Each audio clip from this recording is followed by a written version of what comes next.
Okay, अच्छा, दूसरा question जो था हम लोग इसके बारे में ये कर रहे थे कि कहाँ से आया सब कुछ, राइट? तो ultimately we went to big bang. Okay, पर बिग बैंग के पहले, अच्छा मैं आता हूँ उसके पहले, फिर ये सोलर सिस्टम के ऊपर क्वेश्चन आया था। तो उसमें फिर मैंने बताया कि ये अर्थ वगैरह कहाँ से आया, राइट? तो बोले अर्थ तो इस तरह से आया कि डस्ट था और स्टोन से वो जमा होते गए, और जैसे जैसे वो जमा होते गए उनका ग्रेविटेशनल पुल बढ़ते गया, एंड उस टाइम पे बहुत सारे रॉक्स और ये थे, डस्ट था पूरा, पूरे सोलर सिस्टम में। तो वो हम्म। अलग अलग वो फॉर्म होता गया, and it was a very hard liquid core, गर्म होते गया, और ऐसे अर्थ बनता गया। तो बाकी के प्लैनेट भी वैसे ही बने। तो मुझे उन्होंने क्वेश्चन पूछा कि मैं भी फिजिक्स स्टूडेंट हूँ। तो उन्होंने क्वेश्चन पूछा कि अच्छा, जो अर्थ है वो उसका मूवमेंट कैसे शुरू हुआ?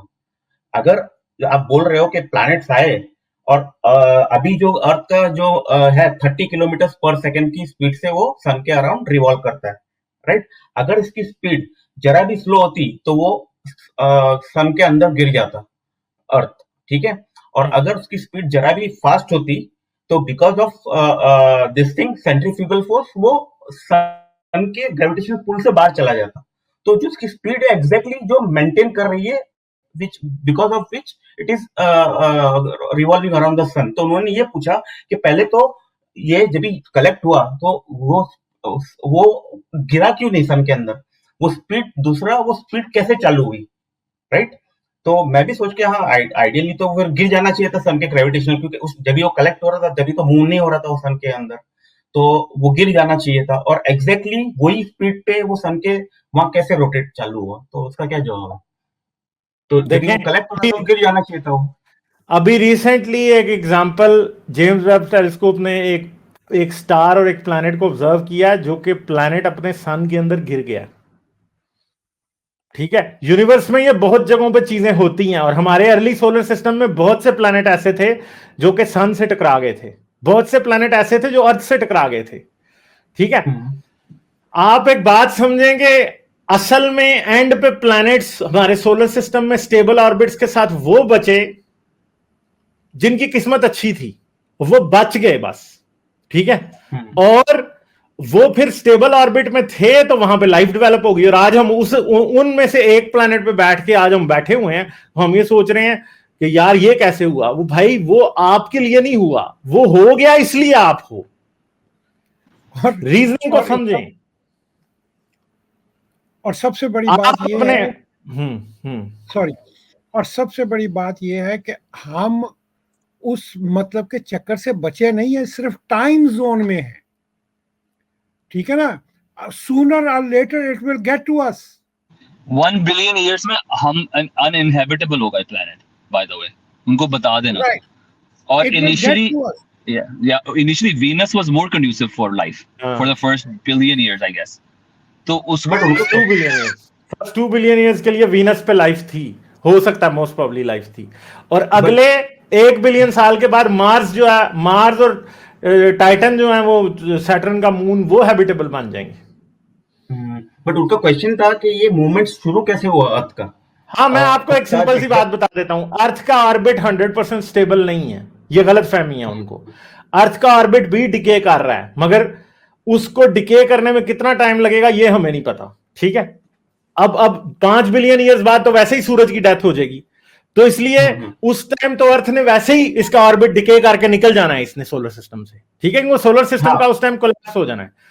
हाँ, दूसरी ऐसे भी बात अर्थ यह है दो कि 2 सेंटीमीटर हाँ, दूर जा रहा है हर साल, टू हाँ सेंटीमीटर दूर जी, जा रहा है सन के, टू सन से। सेंटीमीटर दूर अगले 10-20 बिलियन ईयर्स में अगर सूरज ना भी खत्म हो तो तब भी अर्थ ने स्पेस में चले ही जाना है। बहुत सारे प्लैनेट्स हैं जो चले जाएंगे, इवन के बहुत सारे प्लैनेट्स ऐसे थे जो ऑलरेडी जा चुके हैं। दूसरी बात है कि ये कह रहे हैं कि अर्थ का ऑर्बिट स्टेबल है, आपको पता है चांद का ऑर्बिट स्टेबल नहीं है। चांद हमसे दूर गया है, पिछले 4 बिलियन साल के दौरान चांद हमसे दूर गया, चांद हमसे ट्वाइस से भी ज्यादा दूर जा चुका है। सेकंड बात यह है कि जब जमीन पैदा हुई थी तो सिर्फ 8 घंटे का दिन होता था। ठीक है, 12 घंटे नहीं, सिर्फ 8 घंटे का दिन होता था, क्योंकि जमीन की स्पीड तेज थी। तो जमीन की स्पीड क्यों तेज है, मैं अब आपको एक और बात बताता हूं। मार्स जो है ना, मार्स उसकी रोटेशन रिवर्स हो चुकी है। क्यों रिवर्स हुई थी? क्योंकि एक बहुत बड़ा एस्टेरॉयड मार्स से टकराया था। तो मार्स अगर पहले इस डायरेक्शन में रोटेट कर रहा था ना, वो आया, वो यूं आया, वो यूं आके इस तरह से टकराया ना, जब यूं ये रोटेट कर रहा था, वो आके यहां पे ये था तो यूं टकराया, तो उसने यहां से इस तरफ रोटेट करने के बजाय वो उल्टा हो गया। मार्स उल्टा रोटेट करता है, ठीक है, तो उसकी डायरेक्शन रिवर्स हुई थी। तो ये याद रखें कि शुरू में वो जो सारे बड़े बड़े रॉक्स जिन्होंने जमीन बनाई थी, बेसिकली जमीन की रोटेशन का मोमेंटम भी उन्होंने डिसाइड किया। सेकेंडली, चांद की फॉर्मेशन बहुत इंपॉर्टेंट पॉइंट था, जिसने जमीन की रोटेशन की ना सिर्फ स्पीड बल्कि जमीन की रोटेशन की डायरेक्शन भी डिटरमिन की। क्योंकि एक प्लैनेट था थिया, जो कि तकरीबन मार्स के साइज का था, जो आज से तकरीबन 4.5 बिलियन ईयर्स पहले जमीन से आके टकरा गया था। वो जमीन से टकराया और जमीन वो पूरा पाश हो गया, और जमीन का बहुत सा क्रस्ट उठ के स्पेस में चला गया, और वो जमीन के साथ मर्ज हो गया, और तब जमीन की रोटेशन की स्पीड डिसाइड हुई। मगर over the course of time जमीन की स्पीड स्लो हुई है, ठीक है, और आज भी स्लो हो रही है। एवरी 1000 ईयर्स में कुछ माइक्रोसेकंड्स का फर्क पड़ जाता है, और आने वाले बिलियंस ऑफ ईयर्स में फिर वो फर्क जो है वो घंटों में कन्वर्ट हो जाता है। समझ आई बात? तो you mean to say, जब ये अर्थ में कलेक्ट हो रही थी, अर्थ में ग्रेविटेशनल पुल की वजह से जो रॉक्स जमा हो रहे थे अर्थ में, तो उस टाइम पे वो स्टेशनरी था, वो घूम नहीं रहा था? नहीं, अर्थ घूम रहा था, मगर शुरू कब हुई वो घूमना? शुरू कब हुआ? शुरू से ही घूम रहा था, क्योंकि ये याद रखें, ग्रेविटी के अंडर जब स्पेस में मैटर का कोलैप्स होता है तो मैटर घूम के अंदर जाता है। अच्छा, समझे? मैटर घूम के अंदर जाता है। अगर स्पेस के अंदर बहुत से रॉक्स हैं और वो अर्थ के पीछे जा रहे हैं, अर्थ असल में यूं मूव करके जा रही है, तो वो अर्थ के पीछे फॉलो कर रहे होते हैं, वो यूं घूम घूम के उसकी तरफ जाते हैं, और घूमते घूमते ही गिरते हैं। और जितने भी ऑब्जेक्ट, हर ऑब्जेक्ट जो गिरेगा, फर्ज करो एक किलोमीटर क्रॉस का पत्थर है बहुत बड़ा स्पेस में, मीटराइट है, वो आके जमीन पे गिर रहा है, तो उसका एक मोमेंटम है, उसके मोमेंटम की वजह से जमीन की रोटेशन पे हमेशा ही फर्क पड़ता है। समझ गए मेरी बात? ओके। तो वो कोई भी स्पेस रॉक जमीन पे जो गिरेगा मीटराइट, वो अपना मोमेंटम जमीन के अंदर जो ट्रांसफर करेगा, वो हमेशा रोटेशनल वेलोसिटी की शक्ल में ही निकलता है। ओके। तो जैसे जैसे जो पत्थर और रॉक्स अर्थ को हिट कर रहे थे, वो मोमेंटम दे रहे थे। हाँ जी, मोमेंटम दे रहे थे। आज भी फर्ज करो बहुत बड़ा कोई मीटराइट आए या चांद ही जमीन से टकरा जाए, तो जमीन की रोटेशन बदल जाएगी। अगर तो वो किसी ऐसे एंगल पे टकराएगा कि जो आज की रोटेशन के ऑपोजिट है, तो जमीन हो सकता है ऑपोजिट डायरेक्शन में रोटेट करने लग जाए। अगर वो इसी एंगल पे टकराएगा जिस पे आज जमीन रोटेट कर रही है, तो वो मोमेंटम ऐड कर देगा, और उसकी जमीन का एंगुलर मोमेंटम ऐड होगा, और उसकी रोटेशनल वेलोसिटी इंक्रीज हो जाएगी। समझ गए आप बात? Okay, yes, got it. तो उनका एक काउंटर क्वेश्चन था कि जो लाइफ है, ठीक है, तो लाइफ जो पैदा हुई अर्थ पे, तो उसका मेरा आंसर वही था कि कंडीशन और ये प्रोबेबिलिटी के हिसाब से जो कंडीशंस थी वो एग्जैक्टली अर्थ पे आ गई थी, जो सन से जितना डिस्टेंस होना चाहिए। एंड तो बोले फिर मून तो एक अपने बाजू में ही है, वहां पे लाइफ क्यों नहीं है? वहां पे वो कंडीशन यार, उसकी इलेक्ट्रोमैग्नेटिक फोर्स से एटमॉस्फेयर नहीं रह सकता था ना, और भी वजह थी। जी गालिब, आप बता दें। देखें, मून पे लाइफ क्यों नहीं है? पहली तो बात है, मून की इतनी ग्रेविटी नहीं है। दूसरी बात है, मून का एटमॉस्फेयर नहीं है। तीसरी बात है, मून की सबसे पहली बात तो यह है कि मून की पास इलेक्ट्रोमैग्नेटिक फील्ड नहीं है, मून पे पानी ही नहीं है। देखें, लाइफ कहां पे पैदा होती है? मेरा हाथ है ना, लाइफ एक ग्लव की तरह इसके ऊपर फिट होती है। लाइफ जमीन पे वैसे ही बनी है जैसे एक ग्लव हाथ को फिट करता है। अगर 6 उंगली वाला हाथ होगा तो ग्लव की 6 उंगलियां ऑटोमेटिक बन जाएंगी। अगर 7 वाला होगा तो उसकी 7 उंगलियां बन जाएंगी। ये याद रखें, आप ये ना समझें कि हाथ ग्लव के मुताबिक डिजाइन हुआ है, ग्लव हाथ के मुताबिक डिजाइन हुआ है। लाइफ अपने आप को किसी भी प्लेनेट की कंडीशंस के मुताबिक अगर वो एडजस्ट कर सकती है तो वो एडजस्ट कर लेती है। समझ रहे हैं मेरी बात? गालिब इधर एक और पॉइंट इनको बताना है कि देखें, फॉस्फीन गैस जो कि वीनस पर है, डिस्कवर हुई है, तो इसका मतलब है कि वीनस पे लाइफ थी एक जमाने में। अभी हमारे पास पूरा प्रूफ नहीं है, लेकिन this is a very tangible proof. ये आज भी हो सकती है, सिर्फ उस वक्त नहीं, आज भी हो सकती है। हाँ मतलब तो माइक्रो point- लेवल पे हो सकती है, माइक्रो बैक्टीरियल लेवल पे हो सकती है। एक मैं आपको बात बता दूं कि जो एक्सट्रीमो वीनस का जो एटमॉस्फेयर है वो जमीन के एटमॉस्फेयर से 100 टाइम्स ज्यादा थिक है, if I am not wrong. ठीक है, मुझे करेक्ट कर देना चैट में अगर कोई मैंने गलत बताया तो।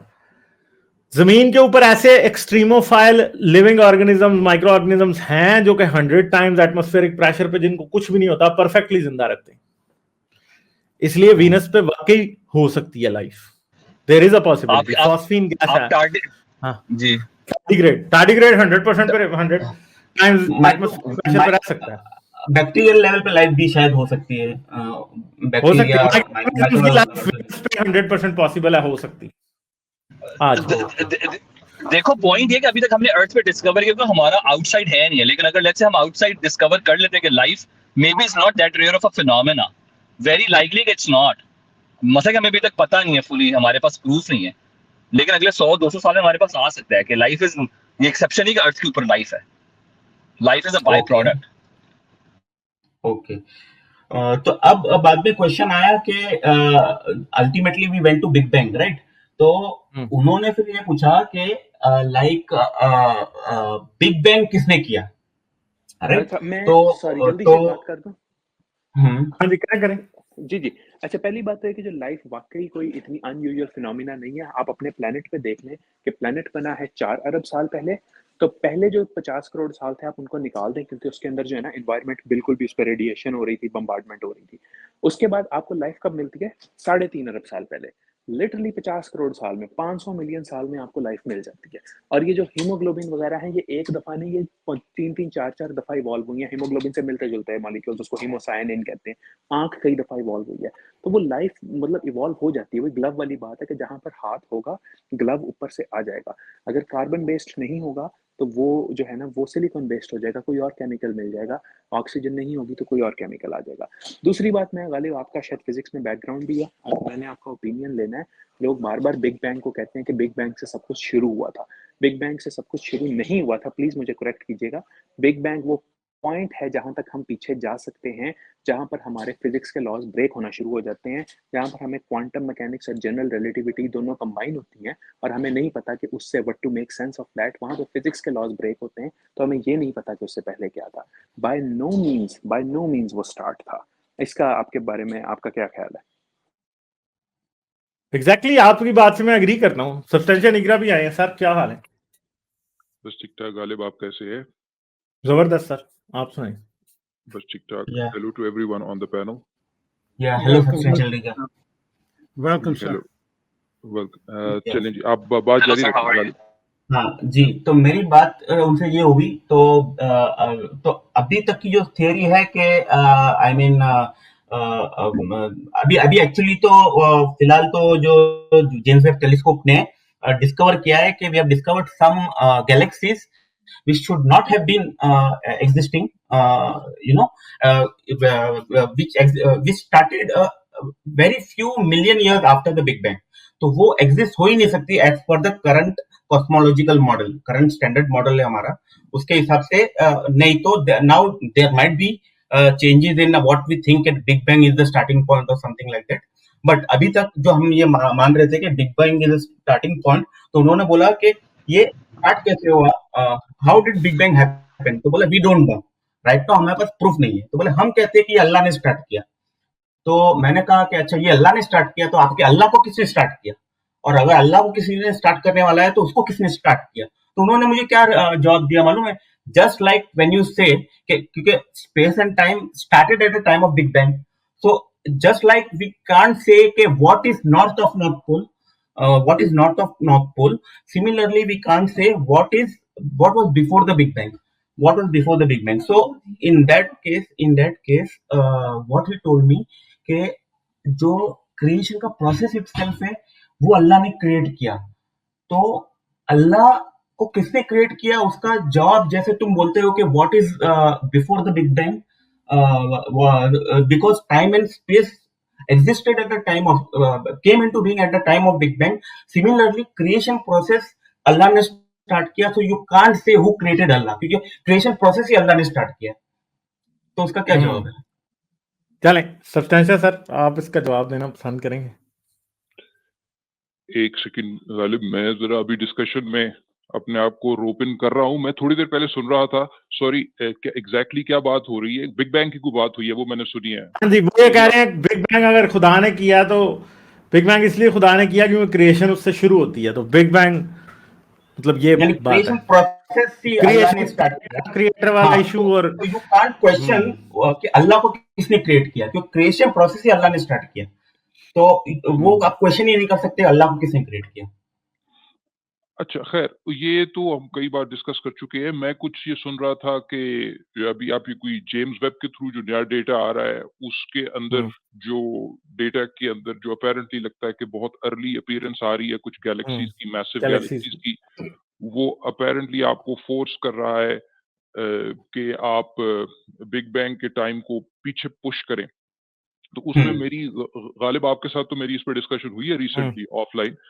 वो ये है कि उस पर हमें we have to take all these things with I would say a sac of salt, ठीक है ना, यानी पूरी बोरी के साथ, not like a pinch of salt और ग्रेन ऑफ सॉल्ट। वो ऐसा है कि अब जो नए पेपर्स आ रहे हैं वो आपको ये क्लियर कट इंफॉर्मेशन ये भी दे रहे हैं कि वो जो गैलेक्सीज, यानी वो क्या प्रॉपर्टी थी उन गैलेक्सीज की जिससे लगता है कि ज्यादा टाइम चाहिए, उनका मैस, कि मैसिव गैलेक्सीज आपको लगता है कि अर्ली ऑन मौजूद हैं, देयरफॉर दे वर थिंकिंग कि you have to push back the timeline of the big bang. Big bang. बात ये कि वो जो मैसिव गैलेक्सीज जो इनिशियली उनके जो मैसेस के जो एस्टिमेट्स थे, ये अब पे दर पे पेपर्स आ रहे हैं जो ये बता रहे हैं कि वो जो इनिशियल एस्टिमेट्स थे वो ओवर एस्टिमेटेड थे, वो ओवर एस्टिमेटेड थे। तो इस वक्त फिर दोबारा से कंसेंसस आहिस्ता आहिस्ता उस तरफ इवॉल्व कर रहा है कि आपका एग्जिस्टिंग मॉडल और बिग बैंग की टाइमलाइन इज फाइन। इनिशियली जरूर ऐसे हुआ है, और उसके अंदर अगर आप फिजिक्स में इंटरेस्टेड हैं तो आप जरूर लुकअप करें। उसमें वो एक चीज होती है जो अपनी मैसेस की एस्टिमेट में वो इस्तेमाल करते हैं, जिसको कहते हैं जो इनिशियल मास की जो डिस्ट्रीब्यूशन कैसी थी, वो कैसी होनी चाहिए। तो वो हर कैलकुलेशन के अंदर वो एक यूनिफॉर्म डिस्ट्रीब्यूशन फंक्शन अस्यूम करते हैं। ये एक बहुत बड़ी लीप है। तो उसके कुछ नए मॉडल्स उन्होंने, कुछ नए पेपर्स आए हैं जो कि इस तरफ भी पॉइंट कर रहे हैं कि ये जो एस्टिमेट्स हैं जो इनिशियली आए थे उन मैसिव गैलेक्सीज के, वो शायद ओवर एस्टिमेटेड से, देयरफॉर आपको टाइमलाइन को इतनी जल्दी चेंज करने की तरफ बाउंस नहीं करना चाहिए। इन एनी इवेंट, ये जो अभी जो एनालिसिस हो रहे हैं ये इमेजेस के बेस पे हो रहे हैं, जो कि फोटोग्रामेट्री के बेस पे हो रहे हैं। प्रॉपर स्पेक्ट्रल एनालिसिस की बेस पर ये एस्टिमेट्स नहीं आए अभी। तो जब तक प्रॉपर यानी कि जो स्पेक्ट्रोग्राफी से जब तक एनालिसिस नहीं होता, तो मेरे ख्याल से उस पर आपको जल्दी रिएक्ट नहीं करना चाहिए फौरन के जी अच्छा बिग बैंग की टाइमलाइन को पीछे पुश करें। अगर होती है तो जरूर in the light of new evidence and data हम उसको ओपनली क्या कहते हैं एक्सेप्ट करेंगे, लेकिन इतनी जल्दी इस डेटा के ऊपर रिएक्ट नहीं करना चाहिए। तो ये बात तो मैंने सुनी कि हो रही थी पीछे। बाकी ये है कि ये बात मेरे ख्याल से इसका जवाब गालिब बहुत सॉलिड आपने वीडियो बनाई है, मैंने देखी है कुछ घंटा पहले आज की, जो कॉज़ैलिटी के ऊपर जो गालिब ने वीडियो आज अपलोड की है। अब मुझे ये नहीं पता गालिब वो आपके मेन चैनल पर है या व्लॉग्स नहीं, पे। वो व्लॉग्स वाले चैनल पे है। हाँ जी, व्लॉग्स के चैनल पर जो कॉज़ैलिटी की वीडियो है उसको जाके देखें, उसमें इन सवालों के आपको जवाब मिलेंगे। अगेन मैं 10 मिनट नहीं ज़ाया करना चाहता। मैंने पिछली दफ़ा भी रिकमेंड किया था, एक गालिब की ये वाली वीडियो देखें, फिर गालिब की stream number episode number 202 time stamp 5 hours, उससे आगे 20 मिनट की डिस्कशन देखें, आपको इन सारे सवालों के जवाब मिल जाएंगे। आप ना जाके इनकारे खुदा की एपिसोड नंबर 6 जो आज आई है ना वो देखें, ला इलाहा, उसके अंदर इस सारी बात का जवाब है। ये पॉसिबल ही नहीं है कहना कि यूनिवर्स के बगैर आप खुदा को साबित कर सकते हैं और खुदा को यूनिवर्स की कॉज साबित कर सकते हैं। ये आप जाके वो देखिएगा, ये वीडियो आप लोगों को सबको देखनी चाहिए जो ये बात समझना चाहता है, ठीक है। हाँ, तो बेसिक उसके ऊपर पॉइंट हमने बात की हुई है। बेसिक पॉइंट उसका यही है कि हमारे पास कोई बेसिस नहीं है टू अस्यूम कि कॉज़ैलिटी सुपरसीड्स द यूनिवर्स। कॉज़ैलिटी हम यूनिवर्स के जो लॉज हैं उनके अंदर रहते हुए डिस्कवर करते हैं। Causality in itself is an emergent phenomenon once the laws of the universe are there, once interacting entities are there, once basic fields are there, fundamental particles are there. उनकी जो interaction है उससे हम कॉज़ैलिटी infer करते हैं। तो जब अगर वो नहीं थे तो there is no reason classical logic में रहते हुए ये assume करना कि यूनिवर्स को कॉजालिटी प्रिसीड करती है, तो देयरफॉर उन क्वेश्चंस के आपको जवाब मिल जाएंगे। ओके ठीक है, ला इलाहा। अच्छा हम गालिब, अब इससे आगे पहले कि चलते ला हैं। इलाहा जाएं, इससे पहले कि जी ला जी इलाहा जी जाए, सर। क्योंकि मैंने इनकी कॉन्वर्सेशन सुनी है शुरू में, जो आधा घंटा पहले जो थी वो वाला पार्ट मैंने सुना था जहाँ ये पेन की बात कर रहे थे, ठीक जी है। सर। तो ऑन अ लाइटर नोट ये एक्सपेरिमेंट करिएगा नहीं, मैं बिल्कुल नहीं आपको कह रहा कि जी करें, ठीक है ना, ठीक है। जी डोंट जी try this not at only at home. Home, anywhere, don't try this Anyway. Anywhere, ठीक है। तो ये वो जो साहब थे ना जिन्होंने आपकी फिंगर को पिंच किया, जी जी ठीक है, और उन्होंने कहा कि जी पेन को प्रूव करें, तो आप कोई प्लायर्स लेकर, जिसे आम अल्फाज में प्लास कहते हैं, उनकी उंगली को पिंच करें और उन्हें कहें कि जी पेन प्रूव, जरा किसी और चीज से करें, उनको कहें कि ये हम्म, थॉट एक्सपेरिमेंट करें और उनको कहें पेन नहीं हम्म, एग्जिस्ट करती, पेन डज नॉट एग्जिस्ट, ठीक है। हम्म, उनको वो जो आपके ऊपर आपको कटहरे में खड़ा कर रहे हैं ना, आपकी फिंगर हम्म, पिंच करके, आप किसी और इंस्ट्रूमेंट से उनको कहें कि जी मैं जरा क्या कहते हैं हम्म, करता हूँ, फिर आप उसको डिनाई करते हैं, and we'll both agree that pain does not exist, खत्म हो गई हम्म, बात, आप मसला हल कर दे। खैर, ये तो ऑन अ लाइटर नोट था। वैसे अगेन बगैर एवोल्यूशनरी अंडरस्टैंडिंग के आप किसी चीज को ही नहीं समझ सकते। तो पेन की बिल्कुल जो जो जो उसका जो मैकेनिस्टिक क्या कहते हैं, उसकी नर्व कंडक्शन और ब्रेन में कहाँ क्या कहते हैं वो लाइट अप हो रही है, एफएमआरआई में शो हो रही है, वो तो डॉक्टर एमएचएस ने बहुत अच्छे तरीके से जी बयान किया। अल्टीमेटली बहरहाल पेन एवोल्यूशन, पेन परसेप्शन जो है वो एवोल्यूशन का ही नतीजा है। कितने ही बच्चे होते हैं जो कि कंजेनिटली इनसेंसिटिव होते हैं टू पेन। तो ये जो इनसेंसिटिविटी जो टू पेन है, वो आपको सर्टेन पार्ट्स ऑफ क्या नाम है, जो जो म्यूटेशंस की बेसिस पर क्या कहते हैं, आपकी इनसेंसिटिविटी ऑफ पेन लोगों में होती है। और बच्चे जब वो छोटे होते हैं, उनका survival is a major issue. उनको पता भी नहीं चलता, वो अपनी कभी ज़बान काट लेते हैं, उनकी ओरल ब्लीडिंग उनको होती रहती है, कोई इंटरनल प्रॉब्लम उन्हें होती है तो उनको उसको रिपोर्ट नहीं कर पाते, तो उनका सर्वाइवल ही नहीं हो पाता। तो it is such an important thing कि सिंपल सी चीज से आपका अगर ये पेन इंसेंसिटिविटी होगी, आपको पता भी नहीं चलेगा, बाय रिफ्लेक्स एक्शन आप अपने होंठ और जुबान काट लेंगे और आपको कोई दर्द ही नहीं होगा और ब्लीडिंग स्टार्ट हो जाएगी, आपको पता ही नहीं चलेगा। तो पेन इतनी इंपॉर्टेंट चीज है एवोल्यूशनरीली, और तो बाकी सारी चीजें हैं ही हैं, लेकिन ये जो कंजेनिटल इंसेंसिटिविटी टू पेन जो होती है, जो कंडीशन है, जो सीआईपी हम्म, मेरे ख्याल से इसको कहते हैं, उसको जरा पढ़ें कि जिन लोगों में वो होती है वो किस वजह से वो पेन नहीं कर सकते परसीव, उनकी right basically corresponding genomic correlates क्या है जिसकी वजह से वो पेन नहीं परसीव कर सकते। तो वो एवोल्यूशन एक्सप्लेन करेगी पेन को अल्टीमेटली। ओके थैंक्स सचिन लिखा। अच्छा मुझे 5 मिनट और देना गालिब। मैंने अभी रिसेंटली वो मूवी देखी द केरला स्टोरी। तो वो मूवी में आई can relate almost 50% of the movie I can relate with my life. उसमें जाकिर नायक का भी एक दिखाया गया है, मतलब how he brainwashes the people. Exactly same thing happened with me. I was brainwash by Zakir Naik. And यहाँ पे मैं जब भी उसमें भी एक पर्टिकुलर इसको दिखाया गया है। एक लड़की रहती है, उसका बाप एथीस्ट रहता है। तो उसको वो जो एक मुस्लिम लड़की रहती है जो इन लोग को इनकी ब्रेन वॉशिंग करती रहती है। तो वो लड़की उसके बाप को बोलती है वो इज ए कम्युनिस्ट। एग्जैक्टली मेरे साथ भी यही हुआ। मैं जब एक बंदे से आर्ग्यू कर रहा था ना, तो बोले तुम कम्युनिस्ट हो। तो I mean I am atheist, that does not mean that I am a communist. फिर उस मूवी में दिखाया गया है कि जैसे वो अपने ये होता है ना, अपन सरमंद होते हैं तो अपन क्या बोलते हैं उसको, जैसे मजलिस होती है वगैरह। तो जब भी मैं उसमें जाता था, तो मूवी में दिखाया गया है कि कैसे वो ब्रेन वॉश करते हैं कि तुम्हें ख्वाहिश होनी चाहिए ये इसके लिए क्या बोलते हैं अपन, जो शहादत या जो इसको क्या बोलते हैं अपन, जो अपन मर जाते हैं हम्म। जिहाद में। तो वो हम्म। तो उसकी शहीद होने की ख्वाहिश होनी चाहिए तुम्हारे दिल में। शौक शहादत। तो हाँ, शौक शहादत। तो ये बाकायदा मैं जब भी लेक्चर में जाता था, मैंने वो मुस्लिम, तो बाकायदा वो बोली जाती थी कि तुम्हारे दिल में ये शौक शहादत होना चाहिए कि मैं अल्लाह की राह में कुर्बान हो जाऊं। भले तुमको वो कुर्बान होने मिले में ना मिले।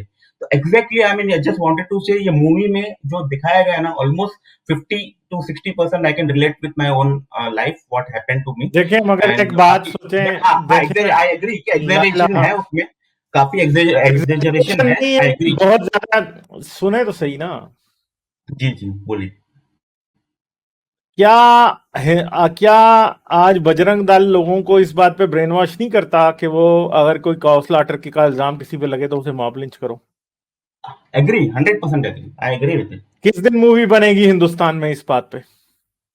बन ही नहीं पाएगी कभी। कभी नहीं बन पाएगी। तो गुजरात के दंगों पे जो मूवी बनी थी, गुजरात के दंगों पे जो मूवी बनी थी, गुजरात के मूवी, इनफैक्ट गुजरात के दंगों पे मूवी बनी थी आप ठहर जाएं, वो मूवी बैन कर दी थी, वो मूवी बैन हो गई। कहीं और जा रहे हैं, इस बहस में जाने की कोई जरूरत नहीं है। अब जरा एक बात सोच लें जी, अगर एक शख्स नेक नियति से न्यूट्रल होते हुए कोई मूवी बनाए तो हम उसे अप्रिशिएट करेंगे, मगर जो शख्स सिर्फ हिंदुत्व के एजेंडे को फॉरवर्ड करने के लिए मूवी बनाए उसको अप्रिशिएट नहीं किया जा सकता। इंटेंशन बहुत ज्यादा मैटर करती है, ठीक है? तो कुछ हमारे एक्स मुस्लिम दोस्त भी ऐसे हैं जो कि कुछ तो हिंदुत्व वाले एक्स मुस्लिम जो हैं वो तो फुल प्रोपेगेंडा कर रहे हैं इस बारे में, ठीक है? कुछ हमारे दोस्त ऐसे भी हैं जो समझ रहे हैं, जो इस मूवी को लाइट ले रहे हैं, वो समझ रहे हैं कि यार कोई बात नहीं है। मगर ये मैं आपको एक बात बता दूं, इंडिया में प्रोपेगेंडा मूवीज बनने का रिवाज पड़ गया और दिन ब दिन ये ज्यादा होगा, और ये जो रिलीजन्स के दरमियान में टेंशन है उसको बढ़ाएगा और वायलेंस की वजह ये मूवीज बनेंगी। ये बात याद रखिएगा, ठीक है? फोकस इस बात पे करें, इस बात पे ना करें कि एक क्रिश्चियन अगर बैठ के इस्लाम को सिर्फ इसलिए क्रिटिसाइज कर रहा है ना कि वो अपना क्रिश्चियनिटी को सच्चा साबित करना चाहता है, तो उसकी इंटेंशन ठीक नहीं है। समझ गए मेरी बात? इसी तरह हिंदुत्व वालों की भी इंटेंशन ठीक नहीं है, क्योंकि वो अपना प्रोपेगेंडा प्रमोट करना चाहते हैं। तो बहुत से जो लोग हैं जो कि एथियस्ट खुद को कह रहे हैं या फ्री थिंकर कह रहे हैं या एक्स मुस्लिम कह रहे हैं, भाई उनको खुद ये समझ क्यों नहीं आ रही कि भाई हम इसके प्रोपेगेंडे को क्यों सपोर्ट कर रहे हैं? आपका और मेरा मकसद है मुसलमान को एजुकेट करना, उनका मकसद है खाम मिलाइन करके और मुआशरे में आग लगाना, गुजरात जैसी चीज दोबारा करवाना। तो आप उनको अप्रिशिएट नहीं करें, ना गुजरात स्टोरी इसको, ना कश्मीर फाइल को, ना केरला स्टोरी को, ना कश्मीर फाइल को। जी गालिब, एक चीज मैंने कहनी थी कि आपकी स्टोरी होती है, ठीक है, सोसाइटी के अंदर अगर आपने कोई ट्रू स्टोरी बनानी भी है, उसके अंदर आपको सोसाइटी के बोथ पहलू दिखाने पड़ते हैं। आपको मुसलमानों के अच्छे मुसलमान भी हैं जो प्रो इंडिया भी हैं, आपको वो दोनों साइड दिखानी पड़ती है किसी भी सोसाइटी में। अब अगर आप केरला और ये जो कश्मीर फाइल्स पे आप मुसलमानों को सिर्फ नेगेटिव दिखाएंगे तो उसका इमेज क्या है? वो इसमें तो ऐसा है जैसे मुसलमान बारबेरिक है। हाँ, बट ये तो है, बट एक चीज तो बोलूं, है बारबेरिक है तो बारबेरिक। देखो एक मेरी बात सुन ले, उसमें मूवी में दिखाया गया कि बारबेरिक का हाथ, एक 2 मिनट, एक हाथ काटते हुए दिखाया, एक वो उसने लिपस्टिक लगा ली, और ये हो रहा है, हम देख रहे हैं। अफगानिस्तान में आईसिस करती थी बारबेरिज्म।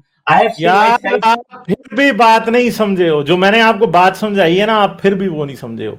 मैंने जो पीछे बात की थी ना, इसको जाके दोबारा देखना।